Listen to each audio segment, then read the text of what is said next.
Ya. A ver, no hay tablet por si acaso para leer. Ya, está bien, no preocupes. Preguntaba. Ya, a ver.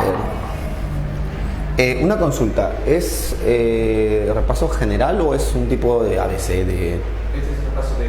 De... Sí. Ah, ya, porque no decía eso en mis... Ya, de... Ya...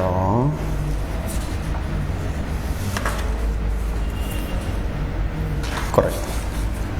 Ya, vamos a ver. Bien, chicos, entonces para aquellos que ya estamos conectados, me presento, mi nombre es el profesor Saulo. Conmigo vamos a llevar al menos Filosofía 1 los días lunes, el curso Filosofía.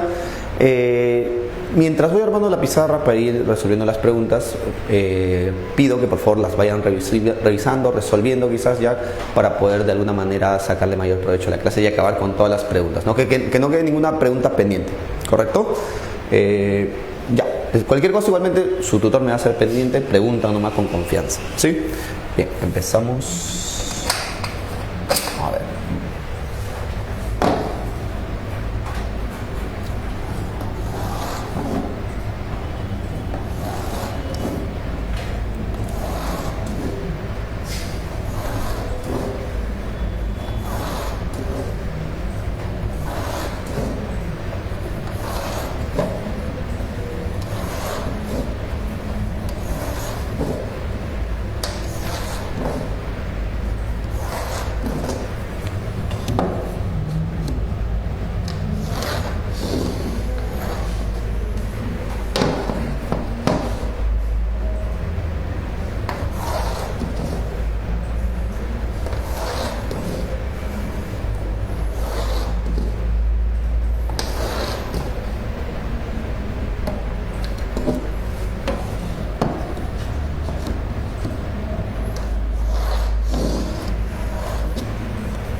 Ya.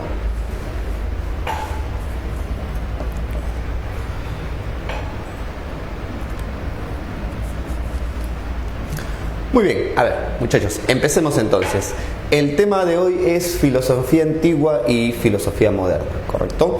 Vamos resolviendo las preguntas de la mano con un poco de recuerdo de la teoría para poder de alguna manera refrescar sus conocimientos. Bien. A ver, pregunta número uno. Pregunta número uno es acerca de filosofía antigua. Vamos a poner aquí, pregunta 1 es acerca de filosofía antigua, ¿correcto? Filosofía antigua. Particularmente la pregunta 1 se está enfocando o se está refiriendo a qué? Se está refiriendo, vamos a poner aquí, se está refiriendo a los periodos de la filosofía antigua, a los periodos y su respectivo tema de reflexión. Vamos a poner aquí su respectivo tema de reflexión. Algo que ha preguntado San Marcos en la fecha anterior a esta última, ¿no? En la penúltima fecha, es preguntas donde presentaban o cuestionaban acerca del tema de dicho periodo. Vamos a recordar, la filosofía antigua consta de 4 periodos. Vamos a poner aquí el periodo número 1, es llamado el periodo cosmológico o también llamado periodo presocrático, cosmológico o presocrático, correcto, cosmológico o periodo presocrático. El segundo periodo es llamado el periodo antropológico, el periodo antropológico o también llamado periodo socrático. Algunos también le llaman periodo clásico de la filosofía. El tercer periodo es llamado el periodo ontológico o también llamado periodo de los grandes sistemas o de los grandes sistemas, los grandes sistemas. Y por último, el cuarto periodo, el periodo helenístico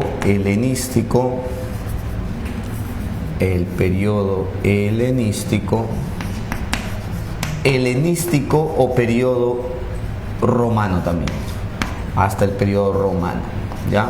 Roma, no, ya está. Muy bien. Ahora, cada periodo de la filosofía antigua, jóvenes, tiene un tema particular de reflexión. De hecho, los 4 periodos no se diferencian o distinguen por un conjunto de años, un lapso de siglos, no. El tiempo no es lo más importante para distinguir un periodo de otro. Lo más importante fue el tema acerca del que reflexionaron. Por ejemplo, cuando hablamos del periodo del periodo cosmológico, estamos hablando de un periodo donde los filósofos se interesaron, se enfocaron en el arjé, ¿correcto? Vamos a poner aquí, se enfocaron o se preocuparon por el arjé. Muy bien. ¿Y qué es el arjé, profesor? El arjé se entiende, es una palabra en griego que se refiere al principio u origen. ¿Al principio u origen de qué? Del cosmos. Entendiéndose por cosmos, más que universo, la naturaleza. Los primeros filósofos griegos se detuvieron a observar la naturaleza y se preguntaron, ¿no? ¿De dónde surge todo esto que observo? ¿De dónde dónde empieza todo esto que observo? Los mares, los océanos, las montañas. Entonces estaban interesados por el arjé, el principio del cosmos, la naturaleza. Ese justamente será el tema sobre el que van a discutir o van a reflexionar en el primer periodo, ¿correcto? En el segundo periodo, el periodo antropológico, como su nombre indica, ya te da una pista, el tema central va a cambiar. Ya no será la naturaleza, ya no será el cosmos, el arjé, sino será la arete. ¿Y qué es la arete, profesor? La arete es una palabra en griego con la cual nos referimos a la virtud. ¿Y qué significa virtud? La virtud se entiende como la función del individuo o del hombre en este caso. Claro, en este periodo tanto Sócrates como los sofistas se van a preguntar ¿cómo hacemos de los jóvenes, los ciudadanos, los niños, grandes ciudadanos, grandes hombres funcionales para su sociedad? Según los sofistas tendríamos que volvernos líderes políticos. Según Sócrates tendríamos que volvernos hombres reflexivos que mediten acerca de su condición para mejorar su vida y su sociedad. Bueno, eso ya lo vamos a ver más adelante, pero la idea es que se interesaron en reflexionar más que nada acerca del ser humano, acerca del hombre, ¿me dejo entender? Bien. En el periodo ontológico encontraremos a filósofos como Platón, como Aristóteles, y tanto Platón como Aristóteles van a reflexionar acerca del ontos.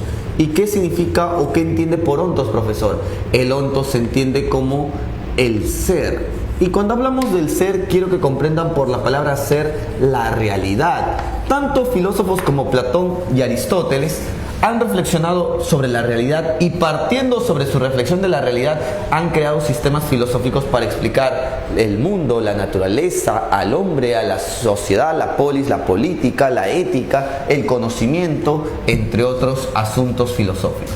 Muy bien, por eso se llama el periodo ontológico o de los grandes sistemas. Y por último, el periodo helenístico romano. El periodo helenístico romano es el cuarto periodo de la filosofía antigua, donde los filósofos tuvieron como tema de reflexión ya no tanto asuntos políticos, asuntos de la realidad, simplemente se interesaron sobre la ataraxia.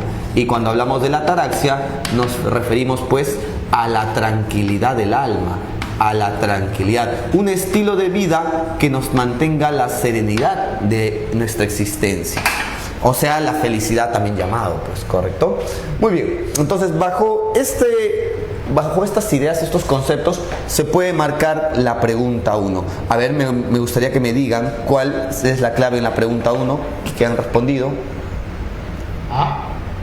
Muy bien, la clave sería avioncito, ya que dice 1, periodo presocrático. Eso lo relacionamos con la A. Es un periodo donde se reflexionó sobre la naturaleza y la búsqueda de su principio o origen, el famoso arjé. 2, periodo socrático, también llamado periodo clásico. Se relaciona con la B, reflexión sobre los hombres, la virtud y la vida política. Muy bien, periodo socrático clásico. Tercero, el periodo helenístico. El periodo helenístico se relaciona con la ataraxia, la felicidad o la tranquilidad del alma. Claro, lo relacionamos con la C, reflexión sobre el estilo de vida y la búsqueda del bienestar práctico, o sea, la felicidad.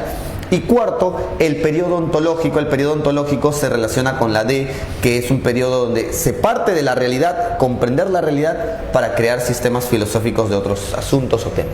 Muy bien, la clave es A, no hay problema, no hay duda hasta ahí me parece. Vamos con la pregunta 2. Mira que las preguntas DECO inician muchas veces dándote cierto fragmento que te da un contexto, ¿correcto? Que te ayuda a recordar un poco la información que vas a usar. Mira la pregunta 2, dice: durante el siglo V a.C., el tema central de reflexión filosófica es en torno al hombre. Si te está diciendo que durante el siglo V a.C. se interesaron sobre el ser humano, ya podemos inferir que se están refiriendo al periodo antropológico. Y justamente eso lo confirma más adelante. Este periodo se consideró como el periodo clásico de la filosofía antigua. De acuerdo con ello, determine el valor de verdad o falsedad de las siguientes proposiciones. Es decir, las proposiciones están vinculadas a temas del periodo antropológico. Veamos, a ver, vamos a poner aquí pregunta número 2. Pregunta número 2. La pregunta número 2 ya se refiere particularmente al periodo antropológico. Antropológico. El periodo antropológico, ¿correcto? Muy bien. Ahí te vamos a responder las preguntas.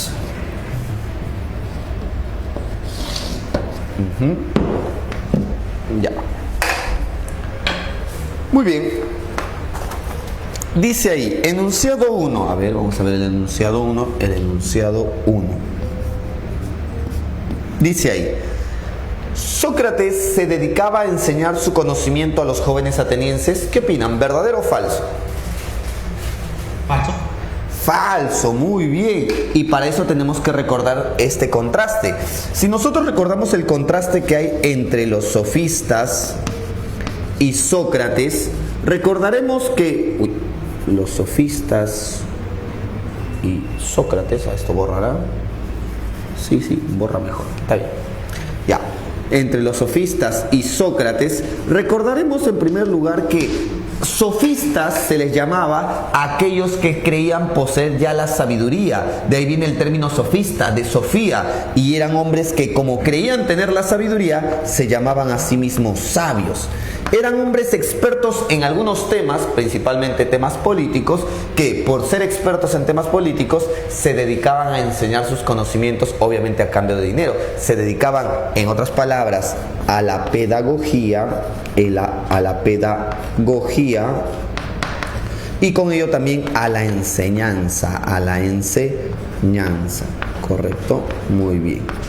Mientras que por otro lado, Sócrates no se consideraba sabio. Sócrates al contrario se consideraba un ignorante. Recuerda su famosa frase: solo sé que nada sé.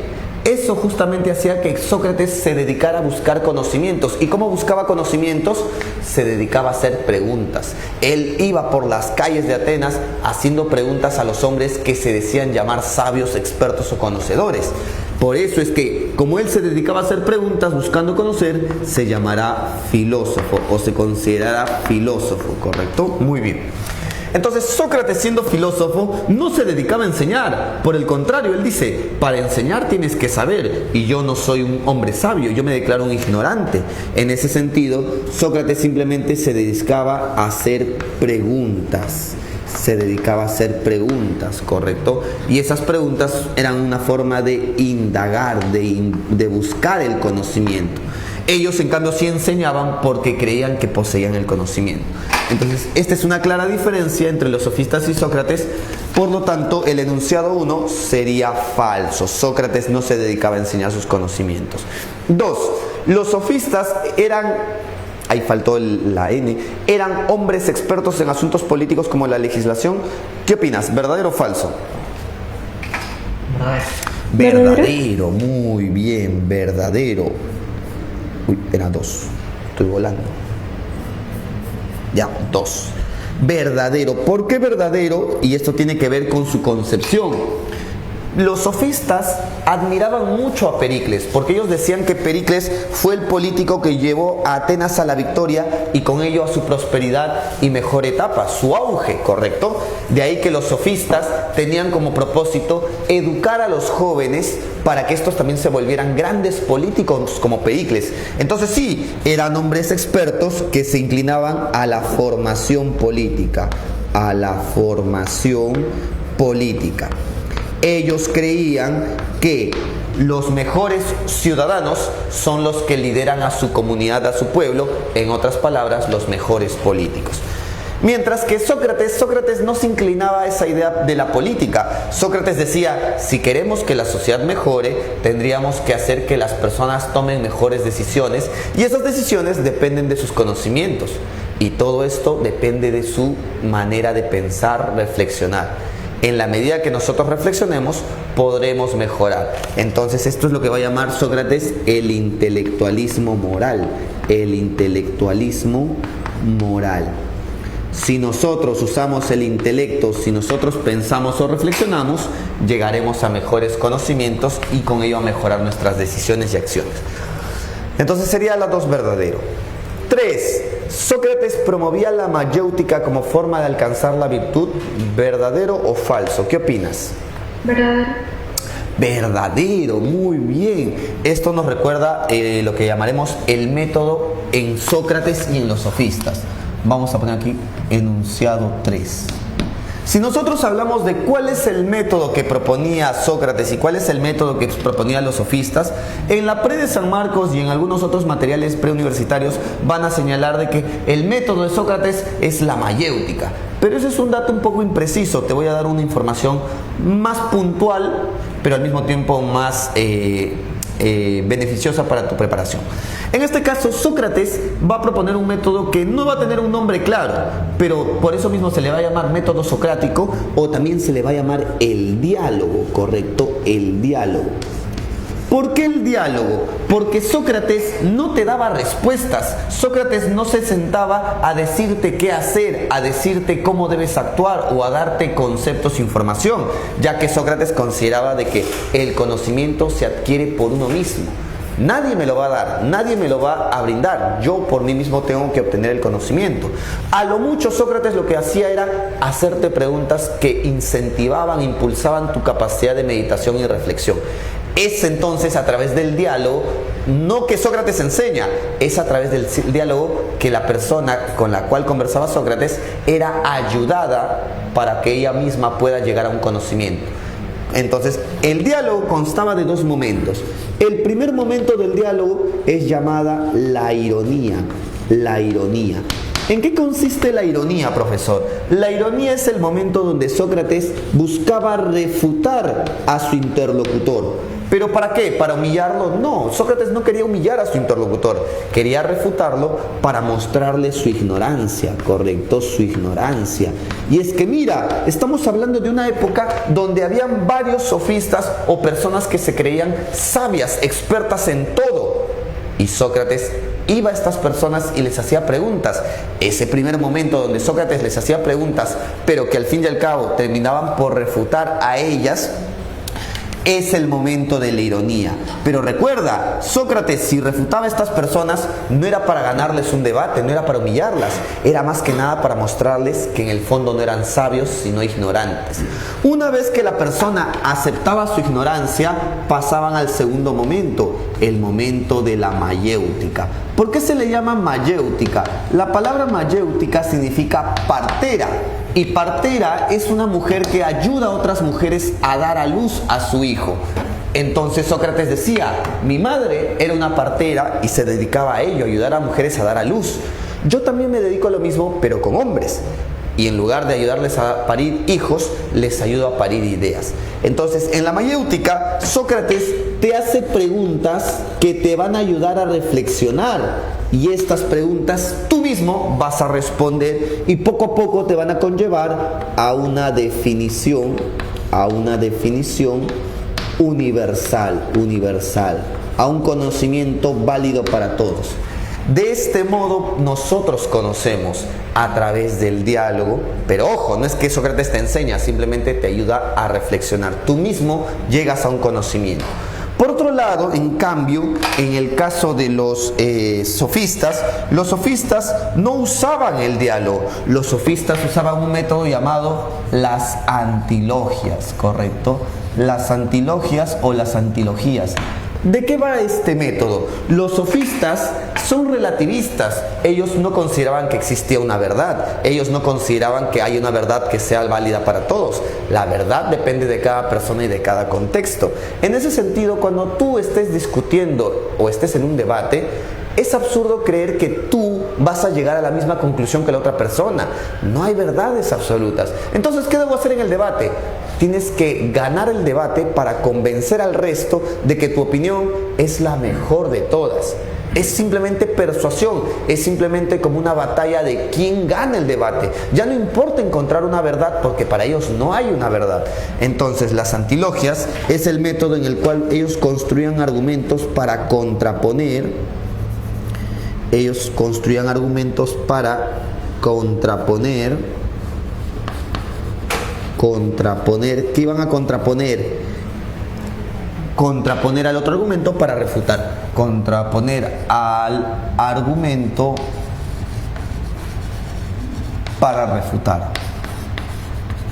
Para refutar. Ya está, muy bien. Entonces, más aún, cuando una persona, para Sócrates, se dedica a reflexionar, la reflexión lo conlleva a conocimientos que mejoran su vida. Vamos a poner aquí un ejemplo puntual. Mira, Sócrates en el intelectualismo ético o moral dice lo siguiente: si una persona usa su intelecto, su reflexión, este intelecto le va a conllevar ¿a qué? A usar su razón para pensar, para meditar y obtener saber, conocimiento. Y a partir de ese saber va a poder tomar mejores decisiones que lo harán una persona virtuosa, una persona funcional. Saber y virtud son lo mismo, dice Sócrates. Pero por otro lado, ¿qué pasaría si una persona, en lugar de razonar, en lugar de pensar, simplemente se deja llevar por su pasión, por su emoción? Y eso lo conlleva a no tener conocimientos, a ser un ignorante, a tener ignorancia. Esa ignorancia lo conllevará no a tomar las mejores, sino las peores decisiones, a lo cual se le va a llamar el vicio, ¿correcto? Muy bien, dicho de este modo, entonces escúchame bien, dicho de este modo, Sócrates básicamente plantea lo siguiente: el intelecto me ayuda a conocer y los conocimientos me ayudan a actuar de la mejor manera. Las pasiones me alejan del conocimiento, me llevan a la ignorancia y con ello a tomar las peores decisiones y a actuar de la peor manera. Un ejemplo concreto para entender esto es, mira, un estudiante, por ejemplo. Hay un estudiante que tiene el dinero de su mensualidad de la academia y ¿qué sucede? Sucede que él pasa por una casa de apuestas, se emociona porque su equipo favorito está jugando. Al dejarse llevar por esa emoción dice, oye, ¿y si apuesto mi dinero? Bueno, podría ganar y podría ganar el doble. Y más aún dice, oye, podría ganar. Ante esa idea se emociona más y lo apuesta sin pensar, sin reflexionar más. Esa persona que se ha dejado llevar por su pasión ha desconocido las consecuencias de sus acciones. Es un ignorante y al desconocer lo que puede suceder, ha realizado una acción imprudente. Entonces cuando a veces me dice, profesor, aposté todo mi dinero, la academia, ¿no? Y me muestra ahí su voucher y digo, oye, pero ¿eres consciente de que puedes perder? Es como si no se hubieran dado cuenta y por un momento se detienen a pensar y dicen, oye, es verdad, ¿no? Puedo perder. Y cuando recién piensan, reflexionan y se dan cuenta de que a veces apostar los conllevaría a tomar una mala decisión, ellos evitan realmente apostar. O sea, una persona que antes de apostar piensa realmente qué podría ganar, qué tan favorable podría ser para su condición y se da cuenta de que no es muy favorable o no es favorable para nada, entonces decide mejor no apostar. Toma una mejor decisión. Entonces, en otras palabras, la virtud es producto del conocimiento y el conocimiento es producto de razonar o pensar. Ya está. Entonces sería verdadero. Sócrates promovía la mayéutica, la reflexión o el diálogo como forma de alcanzar la virtud, conocimientos y mejores acciones. 4. Protágoras sostiene que las leyes sociales son universales para todos. ¿Verdadero o falso? ¿Qué opinan? Falso. Claro, falso, porque los sofistas son relativistas. Vamos a explicar ese punto aquí. Vamos a poner aquí el punto 4. Vamos a poner aquí el punto 4.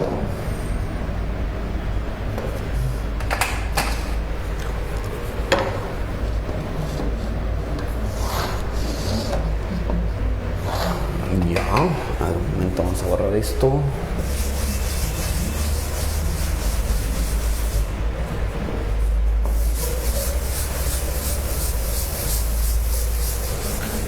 Ya está. Muy bien, entonces el punto 4, ¿qué nos dice? Nos dice que Protágoras consideraba que las leyes eran universales para todas las sociedades. Es básicamente falso. ¿Por qué? Porque una característica del pensamiento de los sofistas es el relativismo. ¿Y qué dice el relativismo? El relativismo señala de que la verdad no es la misma para todos, sino que por el contrario, la verdad es diferente o es distinta para cada individuo,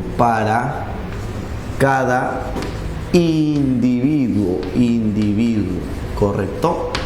¿Pero por qué, profesor? ¿Por qué los sofistas piensan que la verdad es distinta para cada individuo? Bueno, sencillo, ellos tienen influencia de Heráclito, ellos son empiristas. Como ellos creen que lo que conocemos parte de lo que sentimos, de nuestra sensación, las sensaciones no son las mismas para todos. Las sensaciones son diversas, diferentes para todos. Y como las sensaciones son diversas para todos, entonces las verdades que conocemos no son las mismas, también son diversas. La verdad, en otras palabras, es particular. Por ejemplo, dicen los sofistas, si hay una persona que siente frío, para esa persona es verdad que está haciendo frío. Pero esa persona no cree que está haciendo frío para todos, simplemente cree que está haciendo frío para él. Es una verdad particular. Si una persona siente calor, entonces esta persona tiene la verdad de que está haciendo calor, pero es una verdad particular, que solo él piensa, no todos piensan así. Entonces, en ese sentido, vamos a poner un ejemplo más para que lo vean con el lado político, ¿no? Si nosotros preguntamos, ¿Fujimori fue un buen o un mal gobernante? Eso justamente es un relativismo el que vamos a encontrar, porque van a haber personas que van a decir, oye, yo siento que Fujimori ayudó al país, yo siento que Fujimori hizo esto favorable, por lo tanto fue un gobernante bueno. Mientras que hay personas que dicen, no, Fujimori creó pues la prensa chicha, generó corrupción estructural en las instituciones públicas, entonces fue un mal gobernante, aparte que se quería quedar durante un buen tiempo gobernando. En ese sentido, su opinión, su perspectiva de esa persona es distinta, fue un mal gobernante. Entonces, dependiendo de la sensación de cada individuo, se va a tener una verdad distinta. Creer que de esta manera es la verdad distinta para cada individuo es lo que llamarán doxa en griego, o también opinión. ¿Correcto? Ya está. Muy bien, hasta ahí. ¿Queda claro? Por otro lado, justamente en contra de esta visión de los sofistas, vamos a ver la visión de Sócrates llamada universalismo. Universalismo. El universalismo, ¿qué va a sostener? El universalismo va a sostener de que la verdad, vamos a poner aquí, va a sostener de que la verdad no es la misma, que sí es la misma para todos. La verdad es idéntica quiere decir igual para todos, es la misma o es idéntica para todos. ¿Por qué, profesor, Sócrates piensa eso? Sócrates tiene influencia en las matemáticas, entonces va a decir, si yo pienso, mi intelecto me va a conllevar a una verdad, pero no a una verdad particular, a una verdad absoluta, que todos podemos conocer, absoluta. Por ejemplo, en matemática, si yo digo cuánto es 2 más 2, si uso mi pensamiento, mi intelecto, mi entendimiento, a todos nosotros nos va a llevar a la misma respuesta. 2 más 2 es 4. Entonces, aquí vemos la clara diferencia entre los sofistas y Sócrates. Esto se genera o se transpone al ámbito ético-político, claro. Por ejemplo, para los sofistas, hay sociedades donde estaría... El otro día hablaba con un abogado y el abogado me decía, ¿no? Oye, hay el caso de, ¿cómo se llama esto? No sé si fue un escritor, no sé si fue un artista, el nombre me lo dio, pero no me acuerdo. Me dice que se involucró con una niña de 13 años y bueno, estuvo con ella, y eso es algo ilegal para muchos países, incluyendo el Perú. Y cuando fue enjuiciado y condenado, este sujeto se fue a un país donde no extraditan.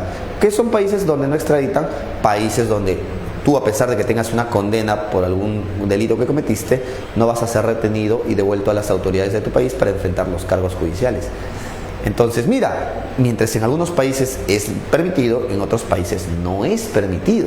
Las leyes son diferentes para cada sociedad. La misma forma de relacionarnos. Nosotros somos un país que tiene tradición hispana y por ende también tradición cristiana. Bajo nuestra tradición cristiana, nosotros somos formados de tal modo que lo correcto es tener una sola pareja. Mientras que en otras sociedades, como por ejemplo puede ser la India, un varón es correcto, es lícito, es permitido que tenga varias esposas. Entonces las leyes también son diferentes para cada sociedad y para cada individuo. Relativismo a favor de los sofistas. En cambio, Sócrates diría, no, a pesar de que haya diferentes normas, todas las sociedades tienen algunas leyes básicas universales. Por ejemplo, la ley de respaldar la vida, ya que no habría o no sería tan factible sociedades canibalistas, ya que la sociedad se estaría autodestruyendo a sí misma. Entonces, por más que sí hay diferencias entre las sociedades, Sócrates diría, todas las sociedades tienen algunos elementos universales en común, leyes que propicien, respalden o defiendan la vida. Bien, dicho esto, entonces, claro, la clave sería, ¿cuál sería la clave? La clave sería barquito. Hasta ahí, dudas, consultas, todo bien, todo claro, ¿me confirman?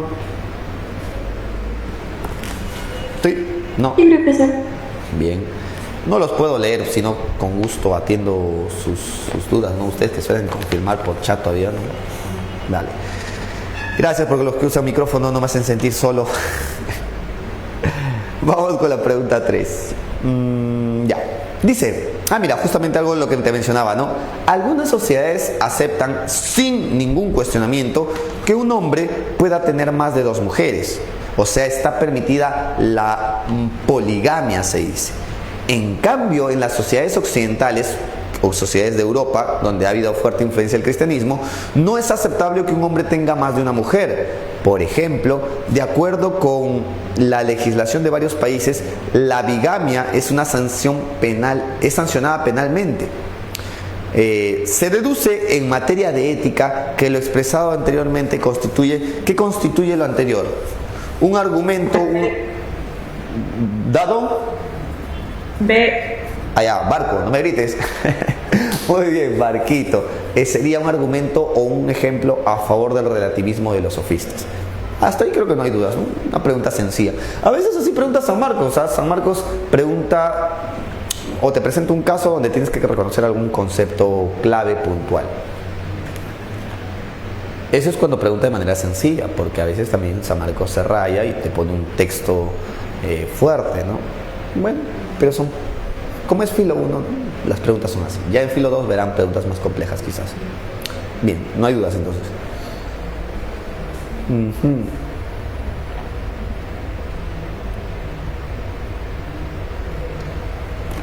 Vamos con la pregunta 4. A ver. Pregunta 4.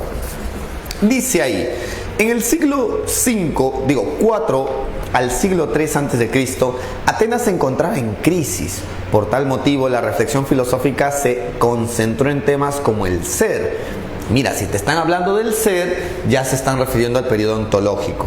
De este modo, el propósito era justificar proyectos políticos, o sea, proponer qué es la realidad del ser para poder justificar cómo deberíamos organizarnos socialmente o determinar el ámbito político. Muy bien. Dicho esto, dice, en este contexto surge la filosofía de Platón. En relación con el filósofo mencionado, elija cuál o cuáles son afirmaciones correctas. A ver, elija cuál o cuáles son afirmaciones correctas. Vamos a ver, pregunta número 4. Pregunta número 4. Ya la 3 estaba regalada, no hace falta desarrollarlo. Pregunta número 4. Pregunta número 4 es acerca de Platón, ¿no? Sí, la filosofía de Platón. Te preguntan sobre Platón. Platón alias Frente de Plato. Ya. Ahí está. Bien. ¿Qué dice ahí? Enunciado número 1. El enunciado 1 dice, a ver, la teoría de las esencias sostiene que las formas son inmanentes e inseparables de la naturaleza, ¿verdadero o falso? ¿Qué opinas tú? Falso. Falso, muy bien, vamos a recordar, a ver, la teoría, te pregunta sobre la teoría de las,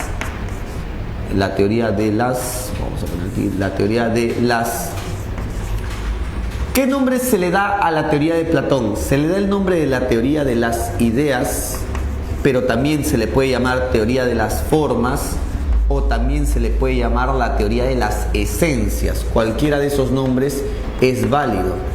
Esencias, ¿correcto? Teoría de las ideas, formas o esencias. Ahora bien, ¿qué nos dice esta teoría de Platón? Básicamente nos dice de que existen dos mundos. Primero, el mundo inteligible, el mundo inteligible. ¿Qué nos dice el mundo inteligible? El mundo inteligible es el mundo del ser. Cuando decimos el ser, el mundo de lo real. Es lo más verdadero que existe. ¿Y qué hay en el mundo inteligible? Bueno, están las ideas, están los conceptos o están las esencias también llamadas.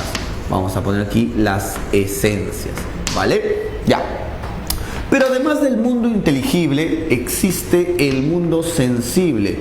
Vamos a poner aquí el mundo sensible. Y el mundo sensible, señores, es el mundo del no ser.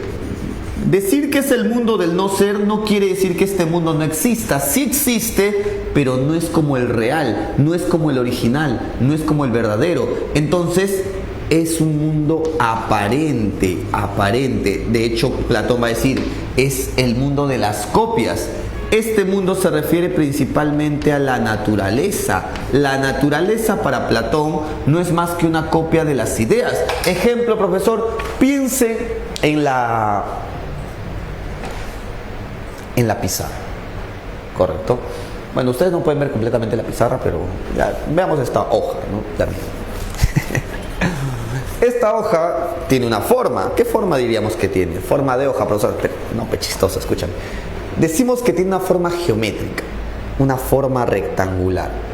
Pero si llevamos esta hoja a un laboratorio y observamos sus dimensiones de manera milimétrica, ¿tú crees que esta forma de la hoja será un rectángulo exactamente perfecto? Pues no, va a tener deformaciones o irregularidades. Pero entonces es como si su forma tratara de ser como un rectángulo perfecto, que es la idea. Este es un rectángulo imperfecto que quiere copiarse y ser igual a la idea del rectángulo perfecto. Justamente esa es la función de los dos mundos. El primer mundo, donde están las ideas, son las originales reales. El segundo mundo también existe, pero como copias imperfectas de las ideas originales.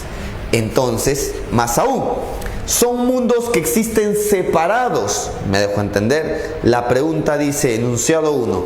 En la teoría de las esencias, Platón sostiene de que las formas, las ideas ¿Están en las cosas o fuera de las cosas? Están fuera de las cosas. Para Platón las ideas no están en los objetos materiales, las ideas no están en mi cabeza, las ideas existen en otro mundo independientemente a nosotros. Así que sería falso, no son inmanentes, sino por el contrario son trascendentes. Trascendentes quiere decir que sí se pueden separar. Bien, sería falso. Enunciado 2. Falso.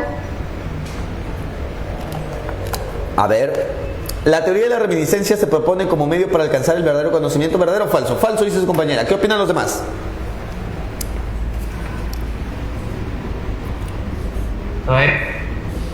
A ver, quien dijo falso podría más o menos decirnos por qué cree que es falso, y quien dijo que es verdadero, por qué cree que es verdadero.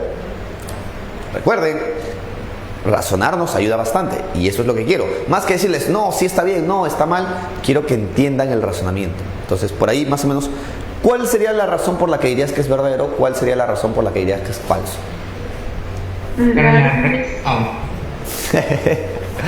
Ya, primero, a ver. Ya, sí, primero la que dijo falso. Ya, a ver, por favor, La reminiscencia no le pertenece a Sócrates, no es junto a la mayéutica. Ya, correcto, ya esa es una razón que me das, ahí te voy a explicar. Ahora, ¿quién dijo que era verdadero?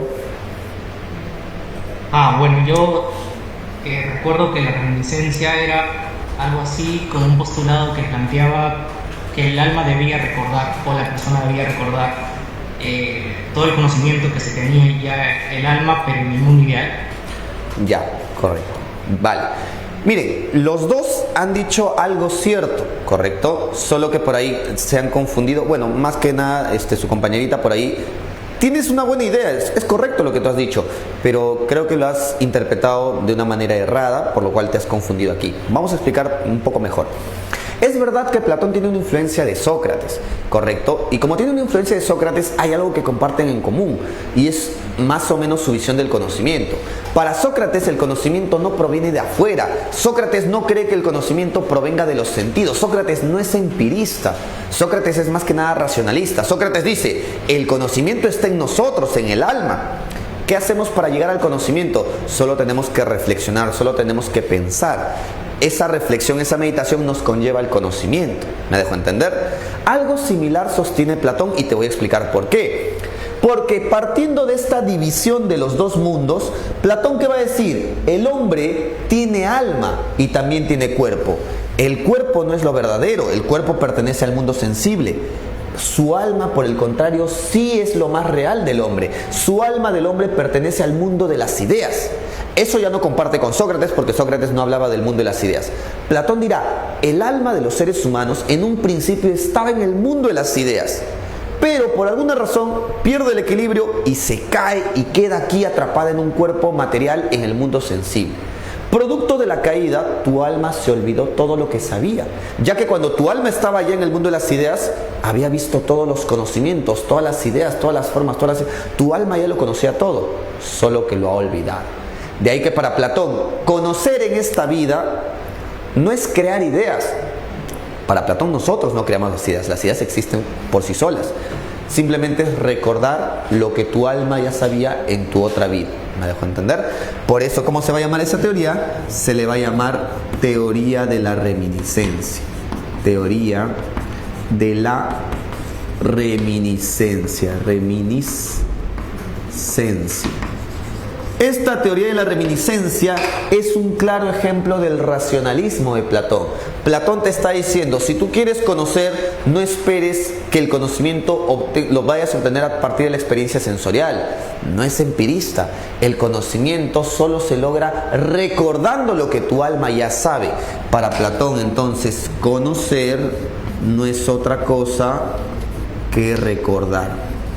¿Qué, profesor? Entonces yo cuando me pongo a meditar, a reflexionar, en el fondo estoy recordando. Sí, Platón lo entendía de esa manera. Si yo me pongo a pensar, a ver, oye, ¿cuál es la fórmula de Pitágoras, ¿no? El teorema pitagórico? En el fondo no estoy aprendiendo algo nuevo, simplemente estoy recordando lo que ya sabía mi alma. Entonces a eso se le llamó la teoría de la reminiscencia.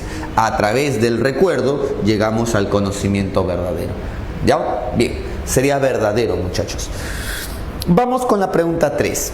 La pregunta 3 dice, la antropología de Platón es dual, ya que considera al hombre como cuerpo perecible y alma inmortal, ¿verdadero o falso? Verdadero. Sí, y vamos a explicar por qué también, porque esto puede generar ciertas confusiones. Cuando hablamos de la antropología platónica, a la antropología platónica se le llama también antropología, una antropología espiritualista o espiritual, ¿correcto? Y tú dirás, profesor, pero ahí en la pregunta no dicen espiritual, dicen antropología dual. No entiendo, ¿el dualismo no pertenecía a Descartes? ¿Cómo es? Ya vamos a explicar mejor. Lo que pasa es que en realidad es una cuestión de autores. ¿A qué me refiero con esto? Hay algunos autores de unos libros quienes señalan que la antropología de Platón es dual y San Marcos toma en cuenta esos libros. Así que no se contradice, solo que vamos a explicar un poco mejor. Miren, cuando Platón hablaba del hombre, para Platón el hombre es considerado como un ser que tiene dos elementos. Por un lado tiene alma, el hombre. Por un lado el hombre tiene cuerpo, ¿correcto? Cuerpo. Entonces, como el hombre tiene alma y también tiene cuerpo, entonces el hombre, vamos a poner aquí, entonces el hombre es un ser dual. Dual porque tiene dos elementos, nada más. Pero eso no quita el hecho de que Platón sigue siendo espiritualista. ¿Por qué Platón es espiritualista? Porque no es que pone al alma y el cuerpo al mismo nivel. Platón establece una jerarquía que es más importante, el alma. ¿Por qué el alma, profesor? Porque el alma es lo más real y verdadero del hombre. Tú eres alma. Y tu alma ahorita está prisionera en un cuerpo. El cuerpo es visto más bien de manera despectiva como la prisión del alma. Es visto como la prisión del alma, ¿correcto? Y el cuerpo, por ende, no eres realmente tú. El cuerpo es como una cáscara, como algo aparente, no real. Y como tu alma es lo más real, lo real pertenece al mundo inteligible, donde nada perece. Al contrario, tu alma es inmortal, ¿correcto? De ahí que Platón creía que si tu alma es inmortal, cuando tú mueres, tu alma no desaparece, tu alma sale de tu cuerpo como el último aliento. Y ahí viene un detalle: si tú te has dedicado en tu vida a cultivar, a purificar tu alma podría regresar a donde pertenece, al mundo de las ideas, y ya no volver a reencarnar. Pero si por otro lado tú no has cultivado tu alma, no has purificado tu alma y has llevado una vida totalmente llena de excesos, entonces tu alma va a reencarnar. Tu alma no desaparece, pero tu alma es inmortal. Por eso es que Platón va a señalar de que el alma es lo más importante del cuerpo. De ahí viene el adjetivo platónico. El amor platónico es el amor a lo más real y verdadero, que no es el cuerpo, sino para Platón es el alma. ¿Correcto? Entonces mira, ¿la antropología de Platón es dual? Sí, es dual. Es dual porque señala de que hay un alma inmortal y un cuerpo que es visto de manera temporal como la prisión del alma. Sí. ¿Estos se pueden separar o no se pueden separar? Pregunta, ¿se pueden o no se pueden separar? Habla. Sí se pueden separar. ¿Cuál es el término filosófico que vamos a usar cuando decimos que el alma y el cuerpo se pueden separar o dos cosas se pueden separar? Se dice que son trascendentes. El alma trasciende al cuerpo. El alma se puede separar del cuerpo. Es la reencarnación un claro ejemplo de ello. ¿Ya? Muy bien, entonces sería verdadero. 4. En la división tripartita del alma, ya vamos a ver el enunciado 4. Vamos a poner aquí el enunciado 4. La división tripartita. La división tripartita. En la división tripartita del alma, como su nombre indica, Platón describe el alma y sus tres partes que la conforman. Vamos a poner aquí el alma. El alma para Platón tiene tres partes. ¿Cuáles son las partes del alma? Vamos a poner aquí cuáles son las partes del alma.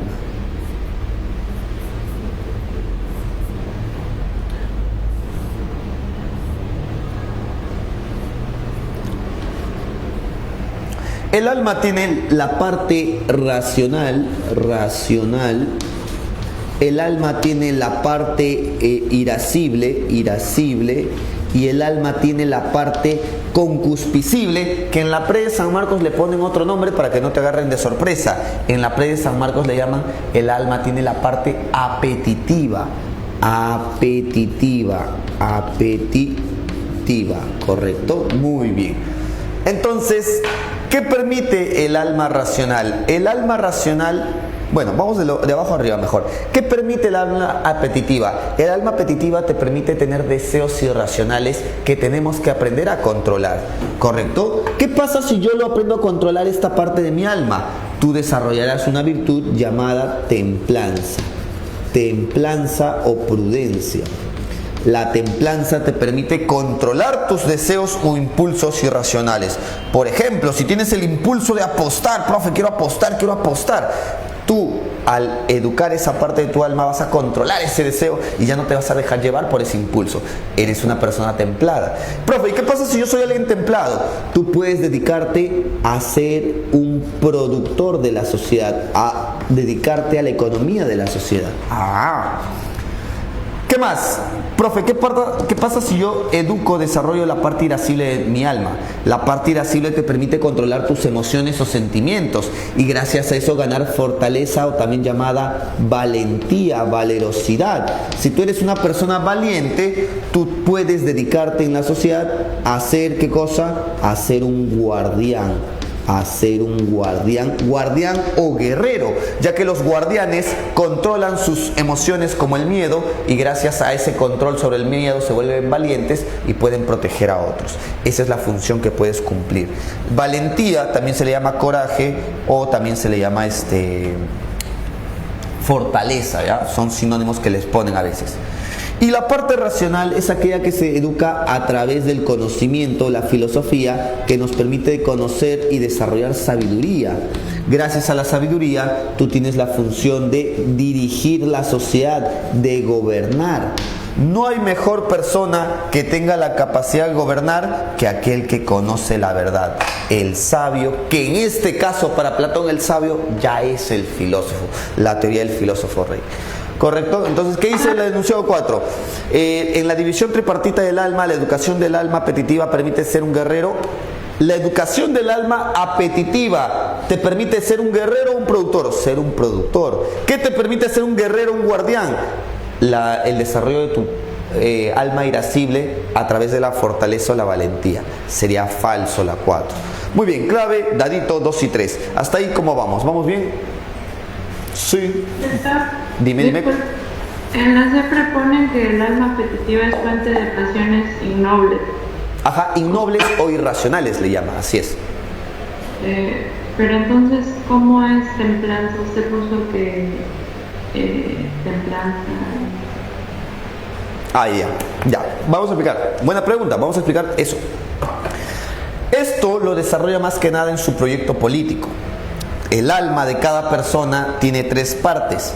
De acuerdo a cómo vayan entrenando esas partes, pueden desarrollar virtudes, lo de acá son virtudes, y de acuerdo a esas virtudes como capacidades pueden cumplir una función en la sociedad.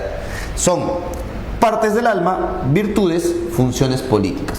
Pero lo que tú me estás preguntando tiene que ver con lo mismo, pero de otra manera. A eso Platón, ¿cómo le va a llamar? Vamos a poner aquí. Le va a llamar la alegoría del carro alado, del carro alado. Platón va a decir, el alma es como un carro alado, ¿ya? ¿Por qué, profesor? Vamos a explicar por qué. Vamos a una analogía quiere decir una comparación. Vamos a comparar aquí. El alma,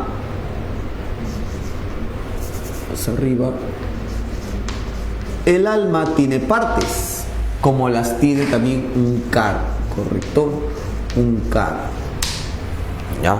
Piensen en Ben-Hur, ustedes por fiestas patrias, que por Semana Santa, ¿no? Ven películas y en Ben-Hur pues no se ve claramente cómo es que tenían los griegos, los romanos, un carruaje que era era jalado por un grupo de caballos, ¿no? En este caso, Platón habla de 2 caballos, ¿ya? Muy bien, entonces, el alma tiene la parte racional, tiene la parte irascible, y la parte apetitiva o la parte concupiscible, ¿correcto? Y esto se ve reflejado en la imagen del carro alado. ¿Cómo así? Por ejemplo, Platón dice, tu alma era como un carro alado, donde habían 2 caballos y el carro que los controlaba a los caballos. Hay un caballo malo, un caballo díscolo, le vamos a poner aquí el caballo rebelde, vamos a poner el caballo rebelde, el caballo que no obedece, el caballo díscolo, ¿no? Que se suele descontrolar. Ya, ¿qué representa el caballo rebelde, profesor? El caballo rebelde representa, como dices tú, las pasiones innobles, pasiones irracionales, en otras palabras, pues.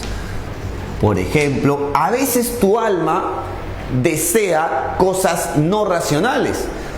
Por ejemplo, ¿qué? A veces deseas comer en exceso. Ya estás satisfecho, pero quieres seguir comiendo. En psicología le llaman ansiedad, ¿no? Ya Platón le llamó una pasión irracional, pues, ¿no?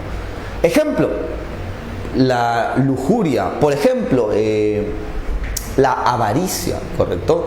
Por ejemplo, hay una persona que ya tiene dinero, hay personas así, ¿no? Ya tienen mucho dinero, pero aún así quieren más dinero. Son avariciosos, no satisfacen ese deseo o sienten que no lo pueden satisfacer y controlar. Entonces son deseos irracionales. Hay personas que tienen tanto dinero que su vida no alcanzaría para gastarlo y quieren más todavía, ¿correcto? Entonces esa es una parte del alma, la parte llamada apetitiva, que se representa con la parte del carro, que es el caballo negro, el caballo rebelde, ¿correcto? Mientras que la parte irascible se ve representada, ¿por qué se ve representada? Se ve representada por el caballo dócil, el caballo sumiso, el caballo obediente, en otras palabras.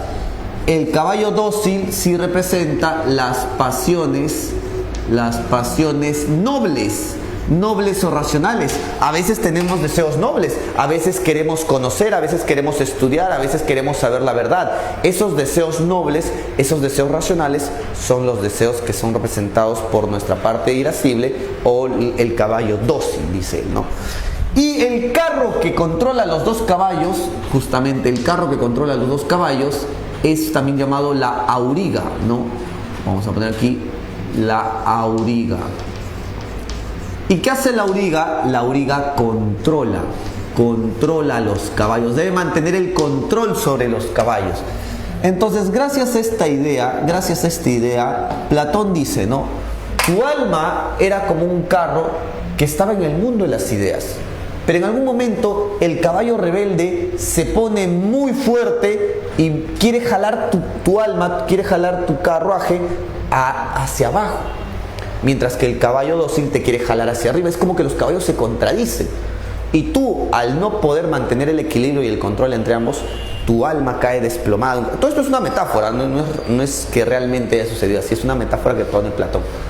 Pero entonces, como tú dices, aquí Platón con el alma apetitiva se está refiriendo a las pasiones irracionales, que justamente como son irracionales tenemos que aprender a controlar. ¿Qué pasa cuando las controlamos?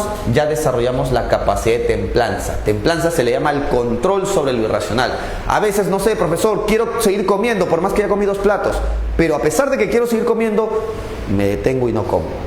Tomo agua, no sé, mastico chicle, ya. Ese control que tienes sobre tus deseos irracionales es templanza. Un claro ejemplo, ¿no? Cuando a veces en el colegio, ¿no? Pasaban la fuente, no, te invitaban al cumpleaños de un amigo, ¿no? De un compañerito del salón, ¿no? Y pasaba la mamá con los bocaditos, ¿no? Y a veces era pan con pollo, mayonesa, ¿no? Quequitos, dulces, ¿no? Y tú, como un niño, a veces dices, uy, dulces, comida, en mi casa no hay comida, me llevo todo. Tenías ese deseo irracional de querer llevártelo todo, ¿no? Pero hay niños que no, aprendían a controlar ese deseo, o ahora, espero que sea así, no ahora, ¿no? Pasa la mamá con la bandejita, tú dices, bueno, 1, a lo mucho 2, dejas lo demás. Por más que quisieras comértelo todo, dejas lo demás. El control sobre tu deseo irracional es la templanza, ¿correcto? No sé si está un poco más claro o sigues teniendo dudas. Profesor, no, sí, profesor, gracias. Ya, listo. Igualmente, está bien que pregunten, está bien, es bueno aclarar esas dudas, ¿no?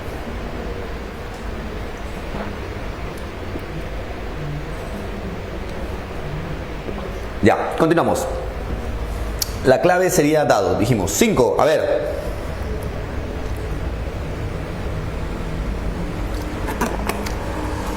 Pregunta 5, dice ahí.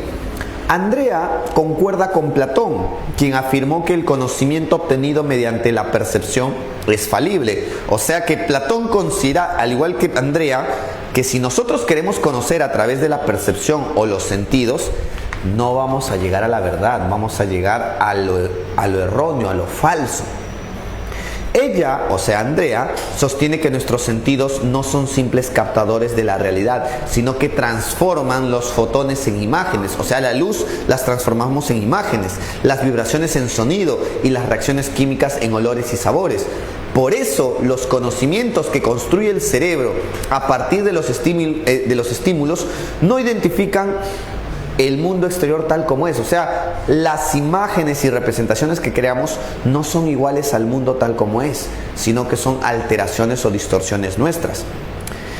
De ahí dice, se puede afirmar que Andrea considera que el conocimiento verdadero. ¿Qué podríamos decir sobre Andrea y el conocimiento verdadero? A ver, ¿qué opinan? ¿Enano? Claro, como les había dicho, Platón es racionalista y aquí lo deja claro. Tanto como Andrea como Platón, que concuerdan supuestamente en las mismas ideas, el conocimiento verdadero no puede venir de los sentidos. Entonces, profesor, solo puede provenir de la razón y el entendimiento. Es más, cuando Platón presenta su teoría de la reminiscencia, para Platón recordar es reflexionar usando el intelecto, la razón. ¿Me dejo entender? Es racionalista. Quédense con esa idea. Muy bien, la clave sería la E. No hace falta explicar más. 6. Aristóteles ubica la sensación y a la experiencia como fuentes del saber, porque nos ponen en contacto con la realidad de las sustancias concretas. Sin embargo, para el estagirita, el verdadero conocimiento relacionado con los fundamentos y los orígenes de las cosas en sí se obtienen cuando el entendimiento actúa sobre nuestras sensaciones y experiencias. Es decir, Aristóteles consideraba de que la experiencia sí es parte del conocimiento. En ese sentido, Aristóteles contradice a Platón. Pero lo interesante de esta pregunta, que suele poner a veces San Marcos, es que te da un contexto previo a refiriéndose a Aristóteles, y la pregunta no es sobre Aristóteles. Dice, por otro lado, para Platón el verdadero conocimiento, te está preguntando cuál es la visión que tiene Platón del verdadero conocimiento. Es un distractor el texto, ¿me dejo entender? Entonces, ¿qué marcarías la clave que concuerda con la teoría del conocimiento de Platón? ¿Verdad? Claro, el verdadero conocimiento se obtiene cuando el alma recuerda las definiciones o las ideas del mundo inteligible. ¿Se entiende? Bien, hasta ahí creo que no hay duda, ¿no? Vamos bien, vamos avanzando porque nos queda media hora y todavía seguimos en filo antiguo, ¿ya? Bien, pero ya con la teoría explicada hay muchas cosas que se pueden resolver sin necesidad de hacer más teoría. Por ejemplo, la 7 se puede resolver sin hacer más teoría, ya con lo que he explicado. ¿Qué marcarían en la 7?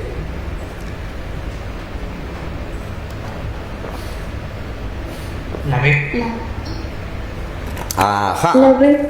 Claro, muy bien. Dice, Miguel posee fuerza de voluntad para llevar adelante acciones de protección. Mira, puede proteger, puede ser un guardián. Si puede proteger, ser un guardián, podemos inferir que es porque es una persona valiente, tiene coraje o fortaleza. Y si tiene esas capacidades es porque ha entrenado la parte irascible de su alma. ¿Ya? Dice ahí, su coraje le permite actuar correctamente aun cuando genera represalias en su contra por su modo de actuar.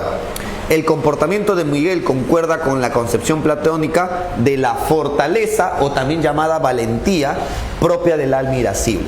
¿Correcto? Muy bien, Barquito. Recuerda, te puede venir el término fortaleza, valentía o también valerosidad. Se refieren a lo mismo. Bien, 8. Aquí sí necesitamos teoría en relación a Aristóteles. Vamos a ver la teoría de Aristóteles. Recordando la teoría. Igual vayan resolviendo la pregunta.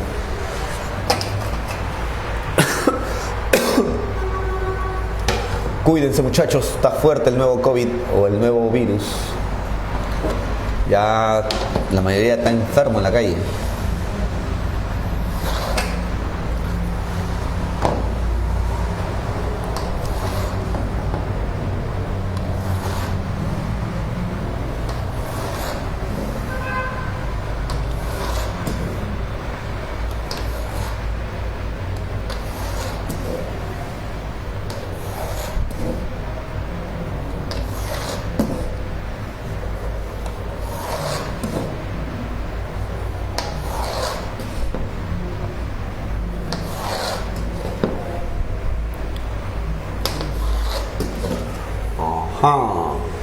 Ya. Vamos con la pregunta 8, ¿no? 8. Uy, casi me enriedo otra vez. No. Ya. No, 8 no. Sí, 8. 8. Pregunta 8. La pregunta 8 ya se refiere a Aristóteles. Aristóteles, ¿correcto? Muy bien. Entonces, recordando a Aristóteles, vamos a resolver la pregunta número 8. A ver, dice ahí, enunciado número 1. Mira, dice ahí, según la teoría ilemórfica, la mesa es una sustancia compuesta por materia y forma trascendente. ¿Verdadero o falso? Dime tú. Falso. Claro, ¿por qué? Porque sí, es verdad que la teoría ilemórfica sostiene de que los entes están conformados por materia, pero también están conformados por forma. Materia y forma. Eso sí es verdad.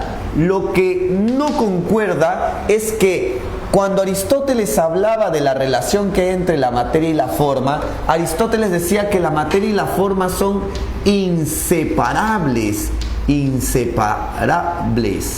Si son inseparables, quiere decir que son, en otras palabras, inmanentes. Correcto, si son inseparables se dice que son inmanentes.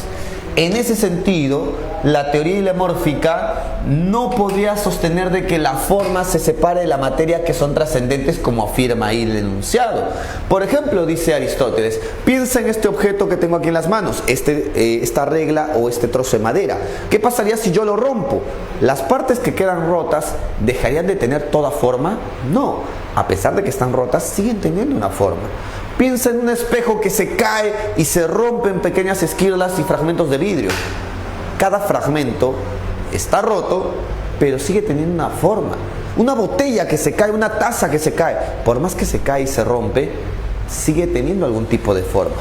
Aristóteles decía, en la naturaleza no es posible, no hay objeto que tenga solamente materia y no forma. Todo tiene cierta materia y todo tiene cierta forma que no se pueden separar. Son inseparables, indesligables, inmanentes. Así que sería falso, porque el enunciado dice que sí, tienen materia y forma, pero son trascendentes, o sea, se pueden separar. Falso, no se pueden separar. Enunciado 2. Según la teoría de las 4 causas, una estatua tiene como causa eficiente al artista. ¿Verdadero o falso? Verdadero, muy bien. A ver, recordemos la teoría de las 4 causas. La teoría de las 4 causas. ¿Qué nos dice, señores, la teoría de las 4 causas? La teoría de las 4 causas básicamente nos dice de que nosotros tenemos, por un lado, vamos a poner aquí, causa material. La causa material es aquello de lo que está hecho el objeto. Pensemos en la pizarra. ¿De qué está hecha la pizarra? ¿Cuál es la causa material? Profe, yo sé, la pizarra está hecha de madera. Ya, entonces la madera es su causa material. La madera. Ya. Profe, la segunda, yo le sé. La causa formal, profesor. La causa formal se refiere a la forma, figura o la esencia del objeto. ¿Y qué forma tiene la pizarra? Profe, tiene forma rectangular. Profe, tiene forma rectangular. Ya, tiene forma rectangular. Listo. ¿Qué más? Profe, la causa eficiente. La causa eficiente se refiere a quien hizo, eficiente, a quien hizo o fabricó a la pizarra. ¿Quién hizo la pizarra? Profe, el carpintero o el artesano. Ya, el carpintero o el artesano. Ya, muy bien. Y la causa final, el propósito, el objetivo, el para qué. ¿Para qué se hace una pizarra? Profe, para poder hacer clases, para poder enseñar. Muy bien, el propósito es usarla para enseñar. Enseñar es con ese, ¿no? Sí, ya, perdón, lapsus, ya, enseñar, listo. Entonces, si extrapolamos esto también al caso de una estatua causa material, puede estar hecha de marfil, puede estar hecha de bronce, de mármol, materiales diversos. Causa formal, la forma depende también de qué sea la estatua. Si es una estatua de Afrodita, la forma de Afrodita. Si es una estatua de Zeus, la estatua tiene forma de Zeus. Pero si hablamos de la causa eficiente, ¿quién hizo una estatua?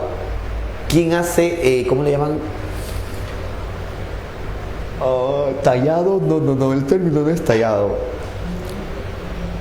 ¿Quién hace esculturas?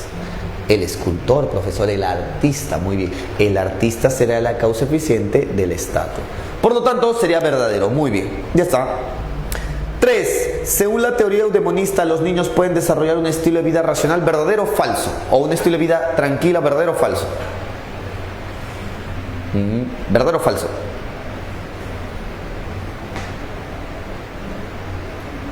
¿Por qué dudan? Ya pasó más de un minuto, señores. Me ingresaron. ¿Falso? Falso. Ya, ¿por qué? Bueno, supongo que es porque los niños todavía no tienen el tiempo suficiente como para desarrollar virtudes. Entonces, si no son virtuosos... Por supuesto, va por ahí. Vamos a explicar. Bien. Vamos bien. Vamos a poner aquí 3. Hablamos de la teoría ética de Aristóteles llamada la teoría eudemonista, ¿correcto?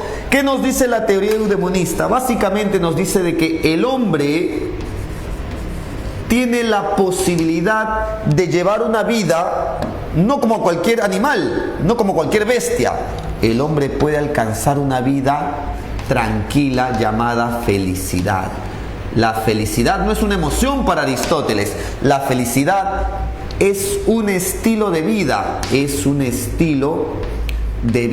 ¿Y qué tipo de estilo de vida? Estilo de vida, una vida serena, tranquila, ¿correcto?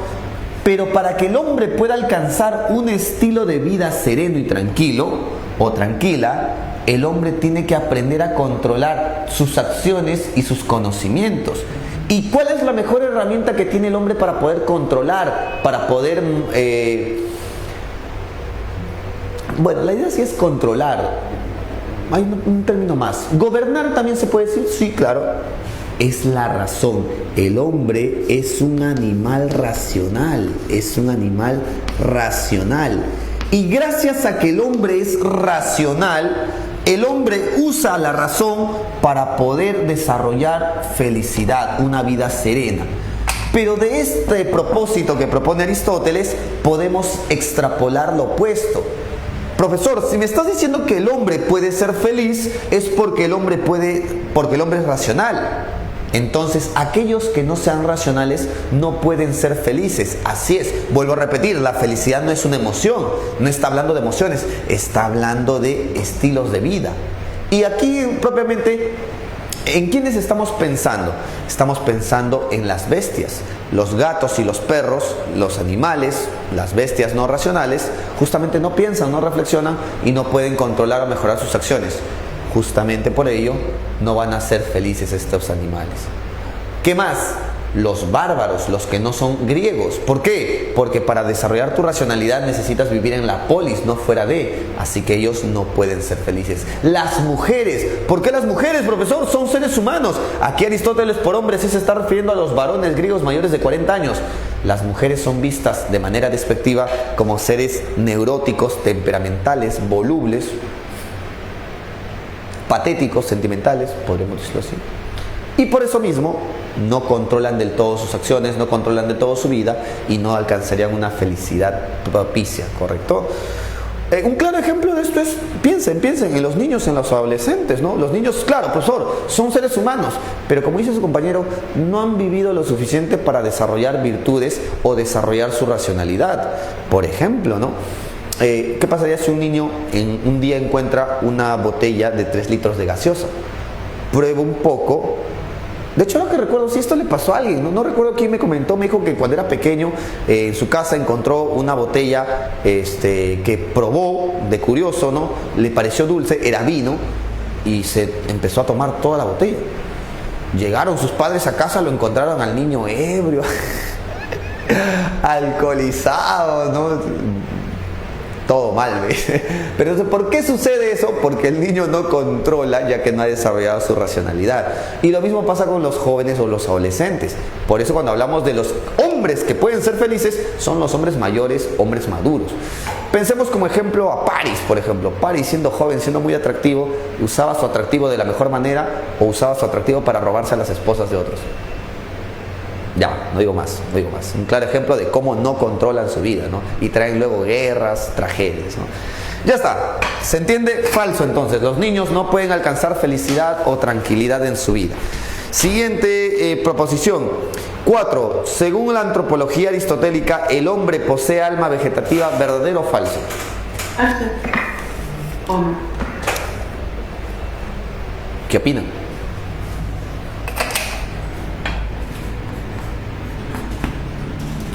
La antropología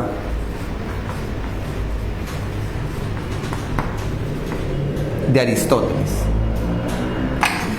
Se le llama antropología clásica también, clásica, correcto, clásica. Vamos a explicar. Mira, Aristóteles va a comparar a quién. Ya, Aristóteles va a comparar vamos a poner aquí. Aristóteles va a separar a los animales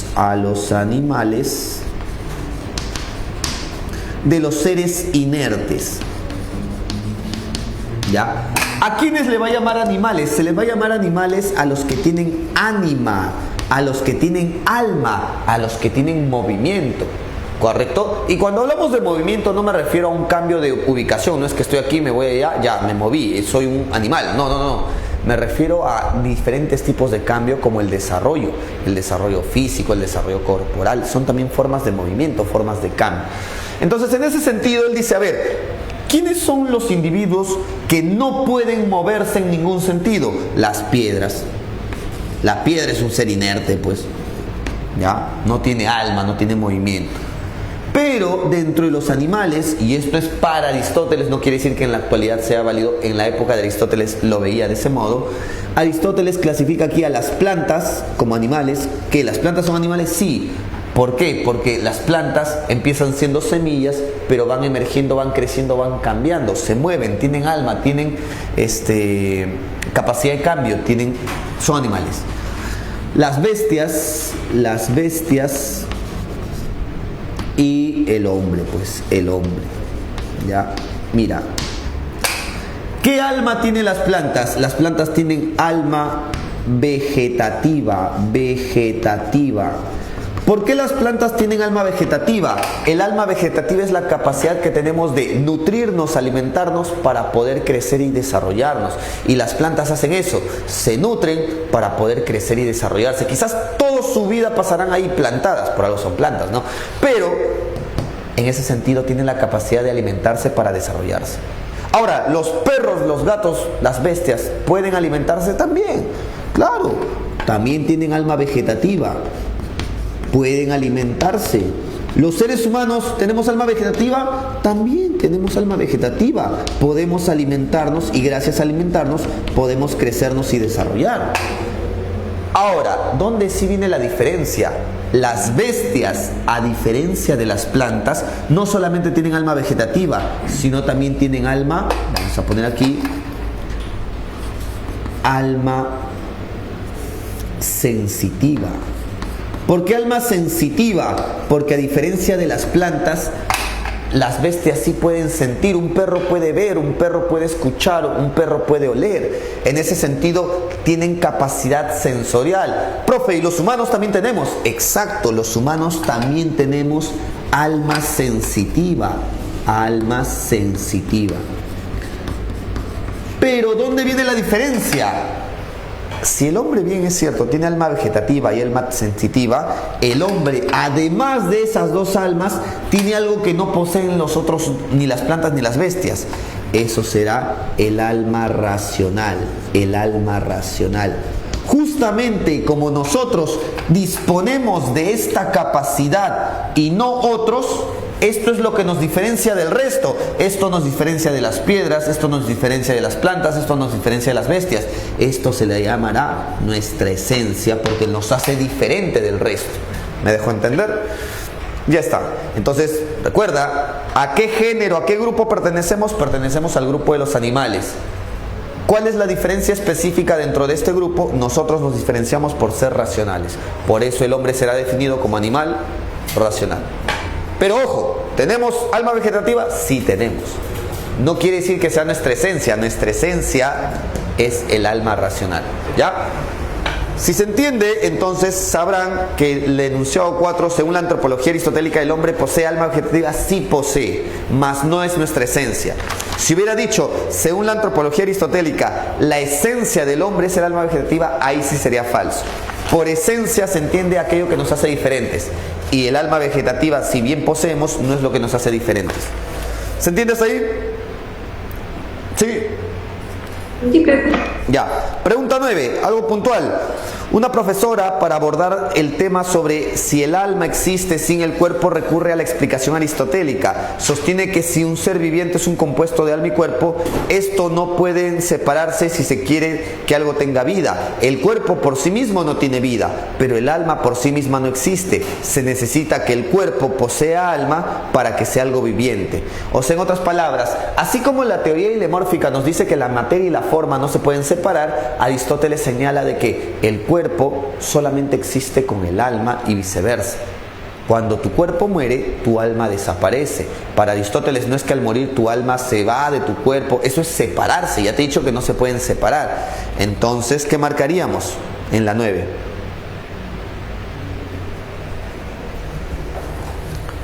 Ahí hay una doble inferencia. A ver, ¿qué marcaríamos en la 9?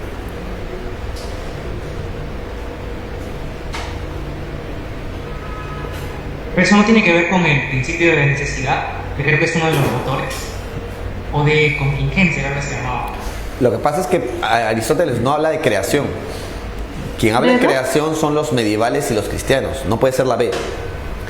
Claro, la clave sería dado. Si yo estoy diciendo de que el cuerpo solo existe el alma solo existe como parte del cuerpo, para mí sería absurdo creer en la reencarnación. Creer en la reencarnación es creer que cuando las personas mueren, su alma se separa del cuerpo. Y si Aristóteles está diciendo que la materia no se separa de la forma, podemos inferir de que no hay reencarnación. Sería absurdo, sería incorrecto creer en la reencarnación. Así que la clave sería la D. Por eso digo, hay una doble inferencia ahí. La reencarnación implica la concepción trascendental de que el cuerpo y el alma se separan. Aristóteles rechaza esa visión trascendental. Aristóteles rechazaría la reencarnación del alma, pues. Muy bien, 10.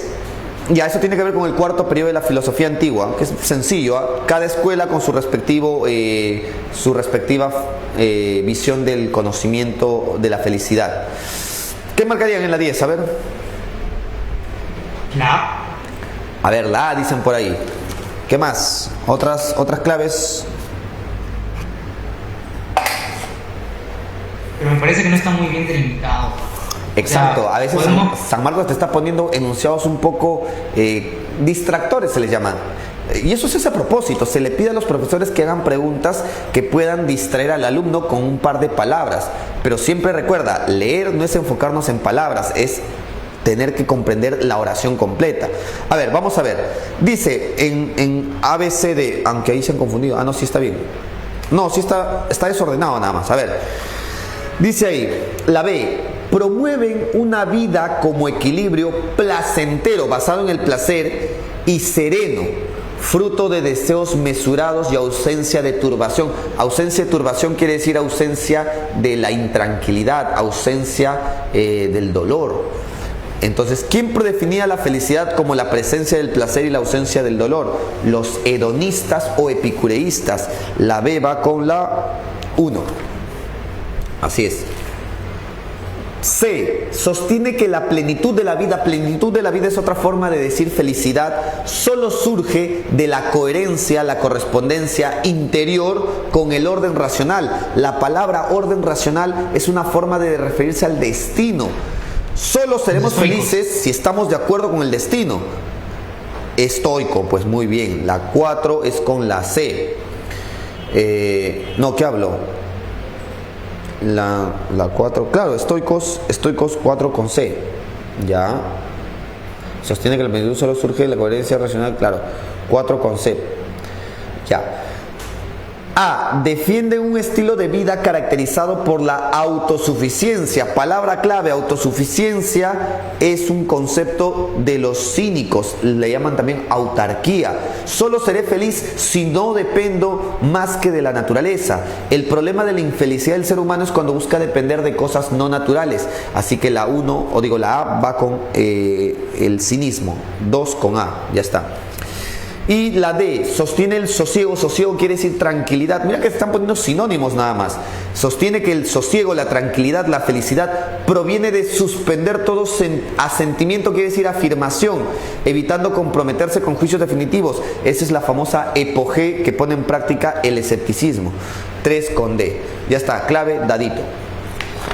Muy bien. Continuamos. Ya, vamos entrando en moderna entramos en moderna. Ya. Dice ahí, pregunta 11, vamos con la 11. Vamos aquí con la pregunta 11. Pregunta 11 ya es filosofía moderna. Mira, una característica de la filosofía moderna es que dentro de los temas que van a abordar, el principal tema que van a discutir es el tema del conocimiento. Claro que de la mano con el conocimiento van a discutir temas éticos y políticos, pero lo principal es que parten del conocimiento. Mientras que los griegos querían conocer la realidad, el ser, la verdad, para Descartes y los modernos tenemos que empezar por buscar conocer las ideas. Cómo funciona nuestro conocimiento, nuestras ideas, y a partir de ello ya podemos explicar la ética y la política. Muy bien. Dice ahí. Ya. Para Descartes, la verdad es evidente cuando el entendimiento la percibe como una idea clara y distinta. Sí, miren, el gran aporte de René Descartes, vamos a poner aquí, el gran aporte de René Descartes, justamente por eso lo van a llamar moderno, es por su teoría de la evidencia, ¿Qué quiere decir su teoría de la evidencia? Para Descartes, mi razón tiene la capacidad de identificar la verdad. ¿Y cuando mi razón se encuentra frente a una verdad? Cuando mi razón encuentra que una idea tiene dos características: es clara, tiene claridad, y tiene distinción, es distinta, ¿correcto? Hasta ahí, ¿se entiende? No entiendo, profesor, a ver, te explico. Mira, pensemos en la definición de un triángulo. Ya, profesor, a ver, un triángulo es una figura geométrica, es una figura geométrica cuya suma de ángulos internos es igual a 180 grados. ¿Puedes entender esto con claridad o te confundes? No, profesor, lo entiendo con claridad. Ya, como lo entiendes con claridad, esa es una característica que tu razón identifica y ya lo va considerando una verdad. Pero no solo eso, este concepto también tiene que ser distinto. ¿Qué quiere ser distinto? Ser distinto quiere decir que tú no lo puedas confundir con otra idea, que lo puedas distinguir de otras ideas con facilidad.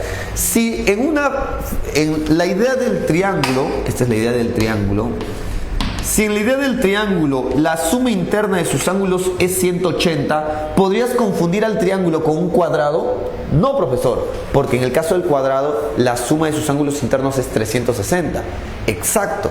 Como puedes distinguir esta idea y no confundirla con otras ideas, esta idea, al ser clara y distinta, tu razón la toma por verdadera. ¿Qué está diciendo Descartes en otras palabras? Mi razón tiene la capacidad de poder reconocer la verdad de forma autónoma, y eso lo hace un moderno, porque los medievales como San Agustín creían que mi conocimiento solamente lo obtengo a través de Dios. Dios me permite conocer y por ende dependo de Dios. Descartes va a decir, no, yo tengo la razón y la razón me permite encontrar la verdad por mí mismo de manera autónoma sin necesidad de Dios. Esa autonomía en el conocimiento es lo que lo hace a Descartes un moderno en su teoría de la evidencia. Muy bien. 2.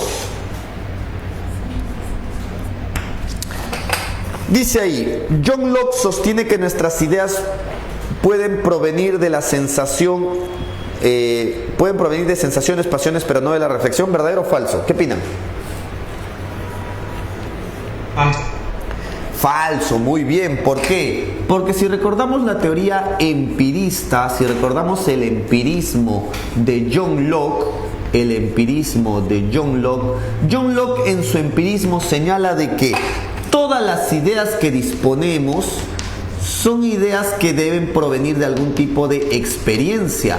Las ideas provienen de experiencias, pero hay dos tipos de experiencia. Está la experiencia externa y está la experiencia interna. ¿Cuál es la experiencia externa? La experiencia externa es aquella que proviene de los sentidos, la sensación, en otras palabras. ¿Cuál es la experiencia interna? La experiencia interna es aquella experiencia que proviene de las pasiones, las emociones que sentimos, pero también de la reflexión, O sea, profesor, ¿me estás diciendo que para John Locke nuestro conocimiento, nuestras ideas, también proviene de la razón? Sí. ¿Pero eso no sería racionalista? No. ¿Por qué no es racionalista? Porque para John Locke la razón o la reflexión es un tipo de experiencia. John Locke lo toma como una experiencia la razón. Y como es una experiencia, es válido decir que la experiencia produce las ideas. Entonces recuerda, experiencia puede ser sensación, puede ser pasión, puede ser reflexión. ¿Correcto? ¿Bien hasta ahí? Sería falso entonces. Ya está. Hume sostiene que la inducción se justifica racionalmente, al contrario. Hume no confía en la razón, Hume desconfía de la razón. Hume es lo inverso a Descartes. Si Descartes confía en la razón, Hume desconfía de la razón. Si Descartes desconfía de los sentidos, Hume confía en los sentidos. Vamos a poner aquí lo siguiente. Vamos a poner aquí 3. El empirismo de Hume. El empirismo de Hume. Si recordamos el empirismo de Hume, Hume va a decir, yo solamente puedo tener certeza de que una idea es verdadera siempre en cuando esa idea ha provenido de alguna experiencia, pero no cualquier experiencia sensorial. Aquí Hume descarta la reflexión. Un conocimiento será verdadero si es que ha provenido de una experiencia sensorial o en todo caso pasional. Si no proviene de ello, es falso. Si proviene de la reflexión, es falso. Así es. Entonces Hume no estaría con esto a favor de la inducción, estaría en contra de la inducción. ¿Por qué? Porque la inducción es un razonamiento y, como su nombre indica, es producto de la razón. Falso. La razón no me conlleva verdades, me conlleva creencias o falsedades. 4. El giro copernicano de Kant plantea que los objetos se acomodan a las estructuras a priori de la mente. Claro, Kant quiere demostrar que el conocimiento no lo recibimos, el conocimiento lo producimos nosotros. Pongo un ejemplo concreto ahí, ¿no? Pongo el ejemplo de, ¿cómo se llama esto? Pongo el ejemplo de la gastronomía. El ceviche, por ejemplo. Si no existiéramos los seres humanos, no existiría el ceviche. ¿Por qué, profesor? Si el ceviche no es más que pescado, limón y sí, es cierto, son insumos que encontramos en la naturaleza. Pero ¿quién decidió usar esos insumos, combinarlos y prepararlos en un platillo? Nosotros, los seres humanos. O sea que la gastronomía es hecha solamente por los seres humanos, es artificial. Si no existiéramos nosotros, no existiría la gastronomía o un plato de ceviche. Y lo mismo pasa con el conocimiento. Kant quiere demostrar que el conocimiento no llega a nosotros. El conocimiento nosotros lo fabricamos o lo producimos. Es artificial. Por ello mismo, el giro copernicano, el cambio que hace Kant, plantea que los objetos se acomodan a nuestras estructuras a priori de la mente y no al revés. Verdadero. Clave, dadito. Vamos a poner aquí. Se le llama pues el giro copernicano. El giro copernicano. El giro copernicano. ¿Qué nos dice el giro copernicano? Según Kant, Kant señala de que si bien es cierto el objeto nos brinda cierta información, el sujeto no recibe conocimiento, sino que el sujeto es activo. El sujeto, al ser activo, quiere decir que construye o fabrica el conocimiento. Y eso es acomodarlo a nuestras estructuras a priori. Muy bien, verdadero. Ya, la 12 está para leer nada más. Clave, dadito. Vamos con alguna otra que les pueda faltar teoría. A ver, 12, 13. Ya, lo mismo. En la pregunta 13 te ponen un ejemplo donde señalan de que qué pasaría si observamos que una bola de billar se mueve en dirección a otra y cuando chocan la segunda bola de billar sale disparada en movimiento. Muchos creeríamos de que la primera bola es la causa del efecto del movimiento de la segunda y Hume va a decir, pero en ningún momento vemos la fuerza. En ningún momento vemos que el movimiento de la bola A genera el movimiento de la bola B. No es más que una sucesión de hechos que vemos y nosotros suponemos que ya es causa. Con esto, ¿qué está haciendo Hume? Señalando que la causalidad es producto de la razón y no de los sentidos. Y si la causalidad es producto de la razón nos da verdades confiables o nos da creencias desconfiables. Nos da creencias desconfiables. Entonces, no podemos confiar en la causalidad, deberíamos desconfiar más bien de ella. Con eso está criticando severamente a la ciencia Hume. La clave sería la C en la 13. 14, la 14 también está para leer. La duda hiperbólica es una duda extrema, la famosa duda metódica. Descartes no es escéptico, porque un escéptico duda y se mantiene en la duda perpetua. Él dice, oye, puede que el mundo no exista, y se queda ahí, en la duda del mundo. Descartes no es escéptico porque si bien es cierto, Descartes duda o pone en duda el mundo para luego demostrar la existencia segura y certera del mundo. El propósito de Descartes no es quedarse dudando, sino es encontrar algo indudable, las famosas certezas.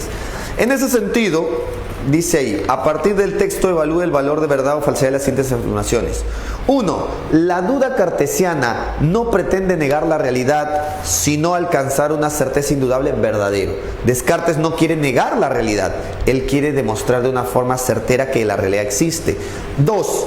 El cogito es el pensamiento, el alma, expresa la prioridad ontológica del pensamiento frente a la existencia. Claro, si yo dudo, dudar es una forma de pensar y pensar es una forma de ser o existir. Pienso, luego existo. Eso es la primacía ontológica, verdadero. 3. Para Descartes la existencia de las cosas es poco evidente a la conciencia, al contrario. Mi razón tiene la capacidad de identificar si algo es verdad siempre y cuando cumple estas dos condiciones. Así que no es que yo no tenga la capacidad de encontrar lo evidente, sí tengo la capacidad. Falso. 4. La certeza del yo pensante se convierte en el fundamento de toda metafísica y ciencia, si eso lo dice el texto al final. Clave, dadito. Ya, como ya terminamos, les doy las claves de las tres últimas, que están sencillas. Igualmente, si tienen dudas me pueden preguntar, pero les doy las claves completas. 15, casita. 16, barquito, habla sobre Hume. Recuerda, Hume desconfía totalmente de la razón, es un antirracionalista. 17, barquito. ¿Ya? Bien, son todas las claves, pero antes de irme quiero saber si tienen alguna duda o consulta sobre lo que hemos desarrollado hoy en clase. ¿Todo bien? ¿Sí? ¿No? Profesor, ¿puede explicar el enunciado, o sea, más a profundidad el enunciado 4 de la 11? El enunciado 4 de la 11 ya. Enunciado 4 de la 11. A ver, ¿dónde está la 11? Ajá. Ya, vale. Es buena pregunta. De hecho, eso ha sido pregunta de examen de admisión. No recientemente, pero ya. A ver, vamos a explicar. Mira, lo que pasa es que Descartes se encuentra en una época... por acá, por favor, si no, ahí está, para desarrollar, digamos. Lo que pasa es que Descartes se encuentra en una época donde estaba, por un lado, el racionalismo y por otro lado, el empirismo. Y estas dos corrientes estaban en discusión, el racionalismo y el empirismo. Entonces, Kant dice, ¿por qué tanto tiempo llevan discutiendo los racionalistas empiristas y no se terminan por poner de acuerdo? Es por su manera de entender el conocimiento. Entonces ahí Kant dice, antes, ¿cómo se entendía el conocimiento? Antes se decía que está el objeto y está el sujeto. Y se creía que el objeto le da el conocimiento al sujeto. El sujeto simplemente lo recibe de manera pasiva. El sujeto es pasivo. Por ejemplo, aquí, yo tengo una tiza entre mis manos, me quedo viendo la tiza y según los filósofos del siglo XVII, los empiristas, creían que del objeto llega hacia mí el conocimiento. El objeto es amarillo, yo al verlo capto su color amarillo, yo recibo el conocimiento. Entonces básicamente estoy diciendo de que el objeto me transmite a mí el conocimiento y yo simplemente lo recibo. Esta forma de entender del conocimiento nos ha conllevado a un conflicto. Por eso Kant dice, debemos deshacernos de esta manera de entender el conocimiento. ¿Y qué propone? Propone un cambio. A ese cambio que va a proponer Kant en la manera de entender el conocimiento se le va a llamar el giro copernicano. ¿Qué está proponiendo Kant? Así como Copérnico cambió nuestra visión del universo, del cosmos, Kant quiere cambiar nuestro enfoque del conocimiento. Antes se creía que el conocimiento proviene del objeto hacia nosotros. Kant propone de que no es así. Entonces, ¿cómo debe ser, profesor? Para Kant, el conocimiento lo construimos nosotros. Si bien es cierto, el objeto nos brinda cierta información, el sujeto no está recibiendo ahí conocimiento. El sujeto, a partir de eso que recibe del objeto, el sujeto va a tener herramientas con las que él mismo va a producir el conocimiento. Es básicamente el sujeto es quien construye el conocimiento. El conocimiento. Profesor. Dime. Entonces cuando dice a priori es porque es antes del objeto. Claro, justo. La experiencia física. Claro, sí. Kant va a decir, no todo conocimiento proviene de la experiencia, porque hay conocimiento con los... Bueno, más exactamente, hay estructuras a priori que nosotros tenemos, que no proviene de la experiencia, con las cuales podemos construir el conocimiento. ¿A qué se refiere exactamente con estas estructuras a priori? Por eso se le va a llamar idealismo trascendental a la filosofía de Kant. Para Kant, el tiempo y el espacio no existe fuera de nosotros. El tiempo y el espacio son dos intuiciones a priori con las que nosotros podemos organizar nuestra visión del mundo.